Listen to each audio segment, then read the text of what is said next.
Welcome back to my series where I go over everything to create a perfect Garden Warfare 3. In the last part, I discussed ideas for new variants of the returning Garden Warfare 2 plans. If you want to know how a legendary pea shooter would work, as well as a stretched out cactus, you should check it out. With that being said, let's get right into this part.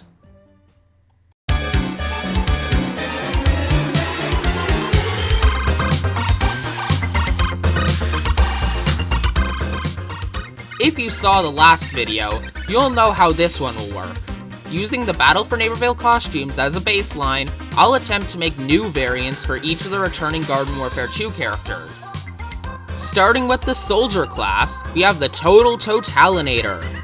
This not totalitarian sports a charge-up style of weapon, but instead of charging up the damage of a single shot, he charges up a barrage of shots. Using an overheat meter, you can prepare it, and the closer it is to full when you release the trigger, the larger number of futuristic bullets you'll shoot. The sweet spot for this weapon is firing right before it overheats, making you shoot a stream of pellets for a solid 3 seconds. At any point while firing, you can cancel it. If it overheats though, the shot will fail and your weapon will be disabled for the next 2 seconds. The other foot soldier variant we have is the legendary vanquished bandit soldier. Functionally, he works very similar to the standard foot soldier, but he deals 1 less damage and has 5 fewer shots per clip. Earning a streak of 5 vanquishes though will activate his heist mode, where he gets the usual damage resistance, damage boost, and speed boost, but vanquishing enemies has him steal their bodies, making them unrevivable. This legendary meter lasts for 20 seconds. Next, let's talk about the All-Star variants. A popular opinion is that there definitely should have been a Bowling Star variant, and I 100% agree with that. He would run on an ammo system, having 3 shots per clip. These bowling balls get shot forward a short distance before falling onto the ground and rolling forward. Getting hit directly by one of these in the air does 50 damage, and it plays a satisfying strike sound effect. Nice throw. By getting hit by one of these rolling balls does significantly less damage, with it only doing 20. He has a sluggish reload of 3 seconds, but he is a variant to benefit from having 2 reload upgrades. The other All-Star is the Disc Golf Star. Different from the regular Golf Star, this variant shoots out fast-flying frisbees at its enemies. Each one deals 28 damage, and they are shot slightly slower than Wrestling Star's projectiles. After hitting an enemy or a surface, the discs tumble to the ground and explode shortly after, dealing 7 damage in a small radius. They also suffer from damage falloff, going down to 11 damage at mid-range.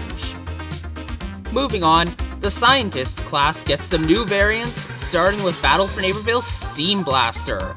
To fit the naming scheme with the rest of the class, I'll call him the Hydrologist after the study of water. I couldn't find anything about steam specifically, but steam is just water vapor, so it works for me. It behaves identically to the BFN counterpart, but with its damage scaled back. Spoilers for the balancing video, but the healer classes will have their damage nerfed to encourage them to be used as, healers, and not DPS classes. However, I won't completely end them, just make them capable of fighting back on their own, but not enough to warrant an overly aggressive playstyle. Believe me, I love shredding people with Scientists, but it's pretty toxic game design when the healing classes feel like they're encouraged to use their abilities for self-sustain instead of actual support. Sorry about that little tangent there. Now I'll continue on with the other Scientist variant, the Rocket Scientist. He'll have a compact missile launcher with him, with the rockets dealing 45 damage each. The missiles have a small amount of homing to them, so they are mostly effective in open areas.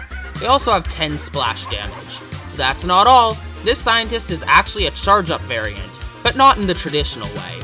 The longer you charge a shot, the more potent its homing gets. It doesn't charge through stages, but instead it will gradually gain more homing, represented by the accuracy of your crosshair. So you'll have to make judgment yourself on if it's where you want it to be. The bazooka will have 6 shots per clip and a reload of 1.7 seconds. Now let's talk about the engineer variants.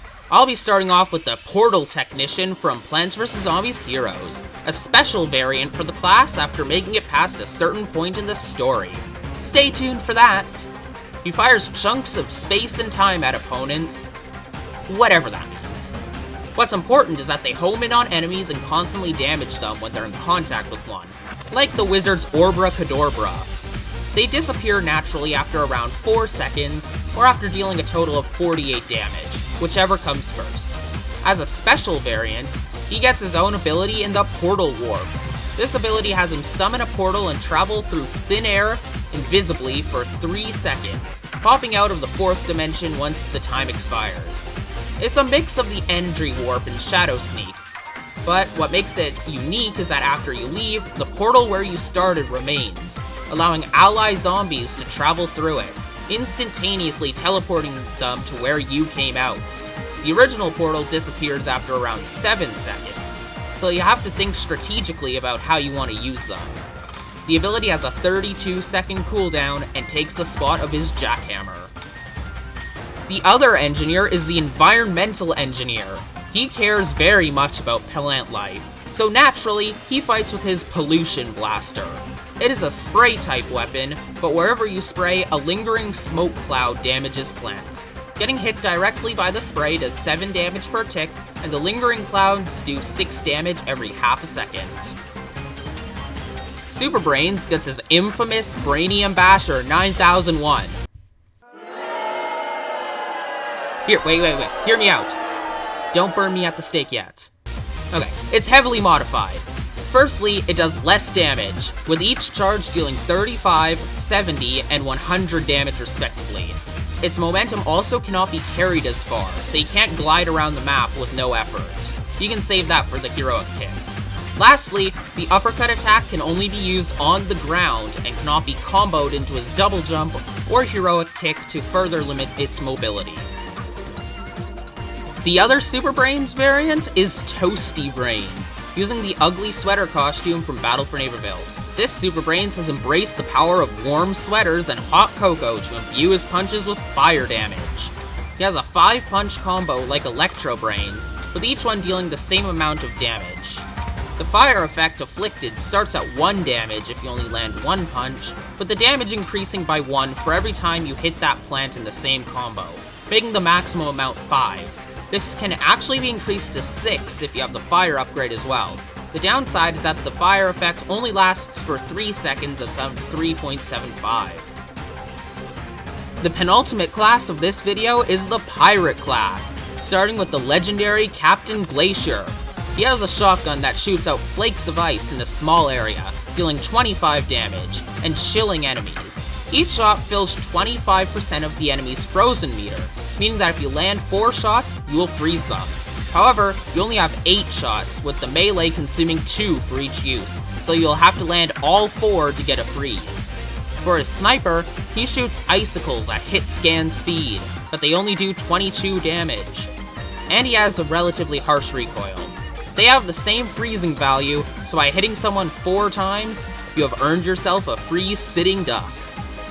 In his legendary mode, he gains 10 extra ammo and radiates a chilling aura that slowly freezes enemies when they are near you.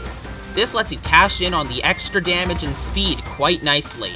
However, this mode does not grant you armor, and it also forces you to get up close and fight more with the shotgun to get the most use out of it. Play wisely. The last pirate is Captain Barrel, a zombie version of Bandit Cactus. Kind of? He uses a fully automatic weapon at close range, shooting loads of doubloons in a circular pattern, with each one dealing 3 damage at a rate of fire of 900 rounds per minute. It runs on an overheat system, being able to fire for up to 3 seconds before taking a 2.5 second overheat. At long range, he switches to a 3-round burst variant, dealing 13 damage at all ranges, with each shot traveling quite fast and close to each other. It runs on an ammo system with 30 shots. Saving the best till last, we have the Imp class. Starting with the Frosty Imp variant, if it wasn't obvious enough, he'd be an Ice variant. His projectiles have the same properties as Little Drake in terms of damage and speed, and his rate of freezing would be similar to that of Gully Star. And like all imps, he gets his own unique toy. This frozen menace gets his own Yeti mech. It has the standard 350 health, and it attacks with a close-range claw swipe attack that does 40 damage per swat. Aiming enables his secondary weapon, a mid-range suited icicle throw that does 45 damage with impeccable accuracy. However, it travels a bit on the slow side. For the mech's abilities, the left ability is an airstrike attack, where the robot throws a large snowball to mark the danger zone. It sticks to plants too, so you want to aim for them for the most damage. Once it sets, a barrage of 9 icicles rain from the sky one at a time, dealing 30 damage each, and a gigantic 10th that does 60 damage.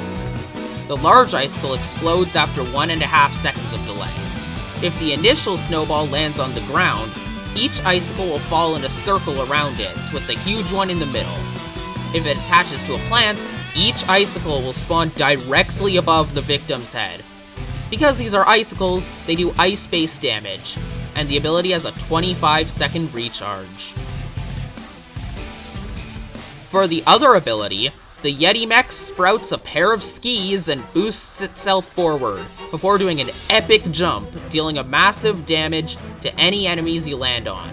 Running over plants with the initial dash does deal some damage, but only 30 instead of the giant 100 for landing on someone with the lunge. The ability doubles as a great mobility tool, as it builds up a lot of momentum for you to carry out through well-timed jumps. This ability also has a 25-second recharge. Finally, this mech has a unique explosive escape ability, where it explodes much quicker. However, instead of dealing damage, it instantly freezes enemies caught in it. For the other imp, and the last variant of this video, there's the Demo Derby imp. He shoots electrical charges through his jumper cable blasters, giving him chain lightning damage. He runs on an overheat system, being able to fire for up to 3.5 seconds before suffering a 2-second overheat. Each shot does 6 damage at close range, going down to 4 at long range. He fires at the same speed as Shrimp. For his mech, I wanted to give him a large monster truck by the request of the user, I'm not good at animation. Also, I'm sure you're just fine at animation. Anyways, this mech launches huge bouncing electrical tires out, dealing 20 damage. Each time it hits the ground, it emits a small shockwave that does 7 damage to enemies close to it, as well as 5 chain lightning damage to groups. They always bounce forward 3 times before disappearing, but they can be directed if they hit walls at certain angles. Imagine it behaving as a more controlled version of Battle for Neighborville's concrete launcher. The primary has 8 rounds per clip, and it fires at the same interval as the pylon mech, with a 1.5 second reload. The mech also has 400 health to make up for its large size. For the abilities, the first one is when the imp floors the gas pedal, sending the mech into overdrive. Activating this deactivates your primary weapon, but the mech moves way faster, and you damage plants just by running over them. Hitting a plant does 43 damage every second and pushes them around, making you able to dominate areas by forcing opponents to either displace or play around you. This mode lasts for 15 seconds, and it goes on to a 30-second cooldown after it finishes. The other ability is the Pit Stop, where the imp brakes and recuperates. Over the next 7 seconds, you'll recover 150 HP and 25% of your fuel, allowing you to keep going. This ability also works for all other mechs close to you, as you emit a healing aura for mechs only. The downside is that during the healing process, you are very vulnerable, and if you take any form of damage, the process is interrupted, and you take 75% more damage than usual in that instance. There's no canceling this ability, so you have to use it when you're absolutely certain that you won't take any damage. This ability has a brief 15-second cooldown. So, that wraps up all of the zombie variants for the Garden Warfare 2 classes. To be honest, those mechs were super fun to make. So thank you for all of your suggestions. Next off, I'll begin making the variants for the Battle for Neighborville classes, so stay tuned for that. I hope you enjoyed this video, don't forget to subscribe, and I'll see you later.